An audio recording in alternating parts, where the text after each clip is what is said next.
Assalamualaikum warahmatullahi wabarakatuh, Bapak Ibu. Selamat siang. Saya akan menyampaikan tentang kecerdasan finansial, ya.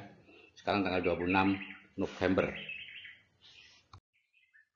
Ini disclaimer Bapak Ibu ya, bahwa sebaiknya Bapak Ibu tidak menggunakan ini untuk mengajak orang investasi, bisnis multi level recruiting yang join-joinkan orang dibayar itu money game, asuransi maupun koperasi. Dan juga tidak memposting ini di medsos, website dan blog. Nah, apa yang dimaksud dengan kecerdasan finansial? Ya, kecerdasan finansial itu artinya kalau kita disebut cerdas finansial, kalau kita bisa membedakan aset dan beban, kemudian tahu tentang cash flow, ya, tahu cara menggunakan uang, tahu penghasilan pasif dan aktif, tahu definisi kaya dan miskin, ya. Contoh aset dan beban. Di sini aja banyak yang tidak tahu Bapak Ibu, ya, banyak yang akhirnya menjadi susah harus bekerja terus seumur hidup karena tidak bisa membedakan mana aset mana beban. Jadi aset itu adalah segala sesuatu yang menghasilkan uang Bapak Ibu, ya. Segala sesuatu milik kita yang menghasilkan uang. Menghasilkan uangnya sekarang, bukan kok berarti itu dijual kemudian menghasilkan uang. Misalnya punya tanah dijual baru menghasilkan uang, atau punya rumah dijual menghasilkan uang, itu bukan aset Bapak Ibu. Aset adalah yang terus-menerus menghasilkan uang. Misalnya punya ternak, ya, ternaknya itu aset. Kemudian punya apa lagi nih? Saham, deposito, ya. Kemudian ya rumah yang dikontrakkan, itu semuanya aset. Nah, kalau beban adalah segala sesuatu milik kita yang menyebabkan kita mengeluarkan uang. Rumah yang kita tinggali sendiri, mobil yang kita pakai sendiri, itu semuanya adalah beban. Jadi intinya aset itu seharusnya dinaikkan setinggi mungkin, beban diturunkan serendah mungkin. Tapi yang terjadi adalah terbalik, karena kita tidak mengerti. Ya, kita kadang-kadang mendapatkan dari bank, ya, bahwa rumah Bapak itu aset. Ya, betul, aset. Cuman yang dijadikan masalah adalah itu asetnya siapa, gitu ya. Bukan asetnya Bapak, itu asetnya bank, gitu ya. Mobil yang Bapak miliki itu juga bukan aset, itu asetnya bank. Padahal kalau Bapak nyicil itu jelas itu asetnya bank. Nah, yang kedua adalah tentang cash flow, ya, cash flow atau aliran uang, ya. Yang penting bukan jumlahnya Bapak Ibu, yang penting adalah dari mana dapatnya dan kemana larinya. Ada 3 macam cash flow. Yang pertama adalah cash flow-nya orang miskin, kedua cash flow-nya kelas menengah, dan ketiga cash flow-nya orang kaya. Nah, bedanya cuma dari mana asal uang, kemana perginya, dan setiap bulan habis apa enggak. Cash flow orang miskin misalnya, ini penghasilannya dari pekerjaan atau dari pelaku bisnis yang dia lakukan sendiri, ya.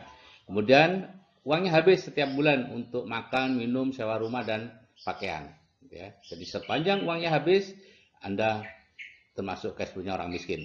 Tidak peduli penghasilan Anda itu 1 juta, 10 juta, 100 juta, sepanjang itu habis setiap bulan, cash flow-nya cash flow orang miskin. Kelas menengah seperti ini cash flow-nya penghasilan dari pekerjaan dan pelaku bisnis, ya, untuk kebutuhan harian masih ada sisa, ya, dan sisanya dibelikan beban, ya. Itulah yang menyebabkan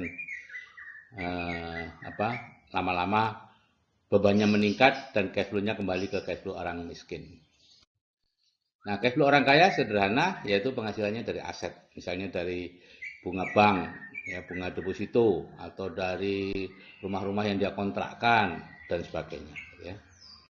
Nah, orang kaya kelas menengah tambah miskin, karena seperti ini orang kaya itu terus membeli aset loh, Ibu, ya. Jadi dia sudah terbiasa sejak awal itu uangnya kelebihannya diberikan aset, gitu ya. Baru setelah asetnya besar menghasilkan baru dibelikan beban. Nah, kalau kelas menengah itu sejak awal itu sudah membeli beban, ya, sehingga akhirnya bebannya semakin lama semakin meningkat dan akibatnya ya dia bertambah miskin secara keuangan.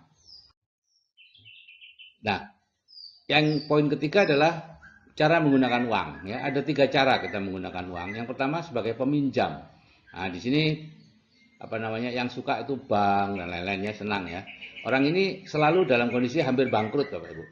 Dan Robert Kiyosaki mengatakan kalau dia naik mobil itu istilahnya gasnya itu selalu digas di garis merah. Jadi naik mobil model apa saja selalu ngebut, yaitu peminjam. batas-batas keuangannya selalu mepet di atas. Berapapun penghasilannya, akan pengeluarannya ikut terus dengan penghasilan. Yang kedua, penabung. Penabung ini dia nabung untuk dibelikan produk, dibelikan barang ya. Sehingga ya kalau suatu saat penghasilannya berhenti, ya dia akan jual barang dan itu artinya bangkrut. Dan yang ketiga adalah investor. Ini orang yang menginvestasikan sedikit demi sedikit, diinvestasikan lama-lama menjadi bukit. Dan orang inilah yang nanti calon orang kaya. Poin yang keempat adalah penghasilan aktif dan pasif ya. Orang yang cerdas finansial bisa membedakan mana penghasilan aktif dan mana penghasilan pasif. Penghasilan aktif adalah penghasilan dari pekerjaan Bapak Ibu, earn income ya, atau dari bisnis yang dia lakukan sendiri. Ya. Uang yang salah ini ya, menurut Robert T. Kiyosaki ya, dan saya dulu tersinggung Bapak Ibu karena selama puluhan tahun saya bekerja merasa mendapatkan uang yang benar, ternyata dari Robert T. Kiyosaki ini uang yang salah.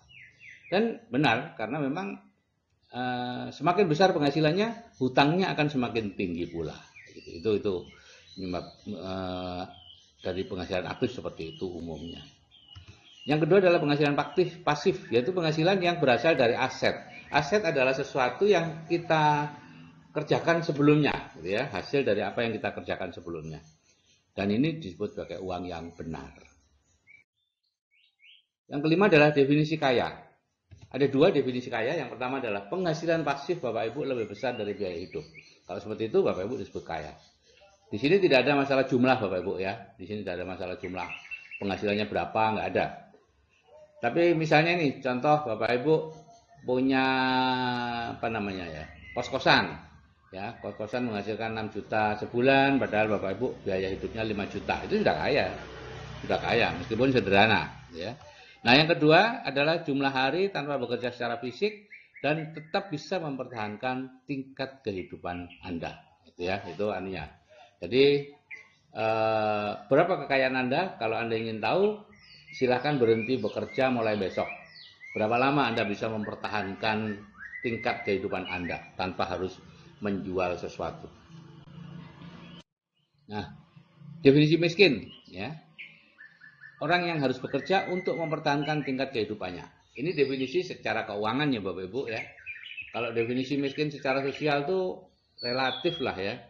Yang rumahnya, lantainya tanah mungkin itu disebut miskin, rumahnya gede. Tapi itu secara keuangan enggak ada. Ya.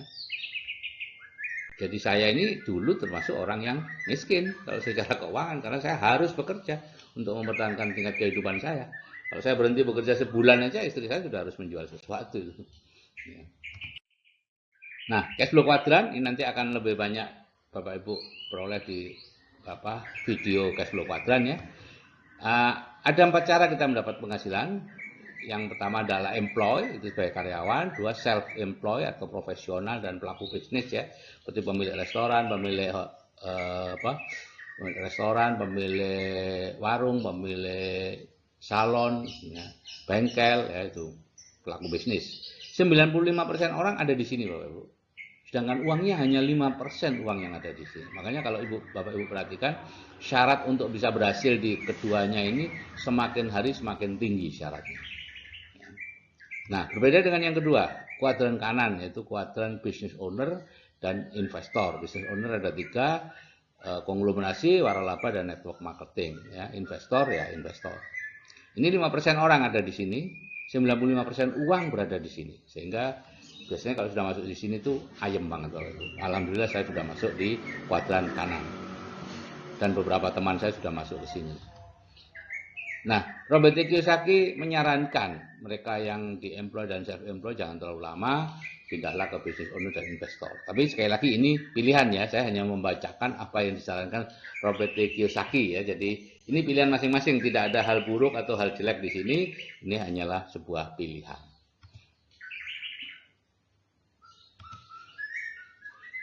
Cuman pindahnya harus punya mentor Bapak Ibu. Anda tidak bisa pindah sendiri, harus ada mentornya. Nah, untuk video yang ketiga nanti kita akan fokus pada membahas cash flow kuadran ya. Di sana kita akan mengupas mengapa sih Anda yang pegawai atau profesional seperti saya dulu kalau mencoba berbisnis yang mengandalkan kerjasama, kebanyakan merasa tertipu. Kita merasa tertipu, rekan kita juga merasa tertipu gitu ya. Jadi tidak ada yang tipu menipu sebetulnya. Ini hanya kesalahan kita dalam membangun bisnis, membina hubungan dan lain-lain. Kenapa itu akan dikupas nanti di video cash flow kuadran. Oke Bapak Ibu, selamat menerapkan kecerdasan finansial dalam kehidupan Anda. Ya. Dan sekali lagi ini disclaimer, silakan dibaca sendiri dan saya akhiri. Wassalamualaikum warahmatullahi wabarakatuh.